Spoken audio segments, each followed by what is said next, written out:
Welcome back to Streamline Entertainment. It is Marvin speaking. We're going to get straight into a video, and it is a Jay Slater discussion, very interesting. And this is part one, and it's good to get other people's opinions that we haven't heard from before. So do go and subscribe to Totally Random News. They come up with some interesting stuff on the Jay Slater case. Let's get straight into this. The circumstances, two strangers in the mountains in a suspicious area.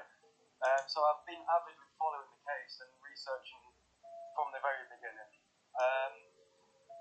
Now, to begin with, I looked into the B&B, what was public, the information, the pictures. All we saw of the B&B on the inside is what was on booking.com. So I paid a keen interest into the images inside. Now, I've heard nobody else talk about this. Now, I'm not going to make theories because I don't believe in something out of nothing. You've just got to go with what's factual, what's there, and you can maybe possibly build a case from that. So if you look into the B&B, you'll see that instantly there's books which are placed quite oddly and focused on as well in some of the pictures. If you're to look into some of those books, there's some stories which kind of paint a picture, in themselves, and if you were to look from a certain perspective outside the box. And one of the books that particularly caught my interest was the book which was the top of the pile at the front. One of the pictures, you have to zoom in to see it, but it was called The Rose Wren, which is a story about a rose delivered to an abbey as payment for rent of the apartment, or in this case it was the abbey, which was rented by a family, and the rose is delivered and the boy is murdered. And it sparked an interest straight away, because the last picture we see of Jay alive is supposedly him wearing a rose printed blanket on the doorstep of a B&B, where he also takes the picture of the white car, which we're told was being obstructed by a blue or a black, and red car, which we see in the pictures that Ayub shared. But we don't ever see that white car in the video Ayub shared behind or being obstructed. Therefore, it makes me wonder, where was that car? Now, the video Ayub shared was still nighttime. It was before sunrise. However, the picture Jay shared was just about sunrise. It wasn't quite sunrise. It was still dark. However, it was definitely before 8 a.m. when Ayub claims the buzzer went, and they were asked to move the vehicle by three people: Ophelia, the gentleman with the wheelbarrow, and another gentleman, apparently. This is when Ayub referred to the Hills of Eyes, and Rocky then presented himself as being sick on camera, as if he got a memory of something, which is, again, another red flag and alarm bells. This, again, from then I'm just like, okay, this is beyond belief, really. I mean, how we're told one story, and if you really go with it yourself or look into yourself like I have, you can really paint a different picture. But it clearly lies anyway. Jay's picture, the last picture we see of him, is about sunrise. The sun isn't quite set, so it's definitely not 8 a.m. It's around about 6:30 a.m. at Tenerife, maybe 6 a.m., 5:30, whatever time. It's definitely not too long after they first arrived at the B&B that those cars have moved, and the white car has been placed there. And it's after the video is being made. Wow. This guy's very, very smart. He's obviously done his homework and looked into this case very, very deeply. I love people that analyze things, because the theory about the picture. I think it's really good analysis on that. Let me know what you think, people. And I do think justice for Jay is very, very important, and this is why we should keep talking about it, and sometimes think outside the box. In this case, I think is very, very important. Well, these are the reasons why I'm sort of hooked, because these lies are so evident. He's even now admitted about the watch and the fight.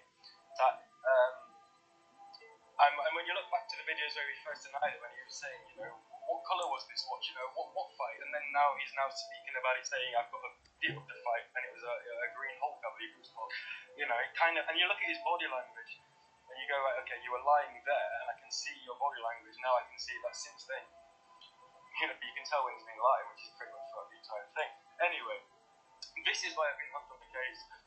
Now I've been wondering, like, why was Jay taken there? Is there any symbolism with these books that I was talking about? Was Jay delivered as a way of payment for renting of this apartment? Was this place a trap house, which was harbouring drugs, or they were selling drugs from? Well, as sleuths, we've always talked about it that this narco headquarter is hiding something else which is sinister. I do believe Lucy had been here before. I believe Brad and Brandon have been here before, and Ayub. And I believe that it's something to do with Roman, who keeps it as a little bit of a hush hush shelter, should I say, and much more. And we've always thought we know that Duncan have looked into basically the way the Airbnbs are run, and there's a lot of suspicion around it, and people have brought that out for many months. And was this the way of payment? Was delivering Jay the way of payment? Like the Rose Rent would suggest, which is a pagan buck. It's a Cadfael buck. It's based in Britain, Shrewsbury, Shropshire, in England. And it's a bit of a wacky story, a bit of a wacky link, but when you paint the bigger picture and go forward, it kind of makes sense, and you can sort of make links from it. So, the video that I shared, I thought that by Mask there's not a large population of Mask. I can't remember. I think it's like double figures. I don't think there's many people that actually live there.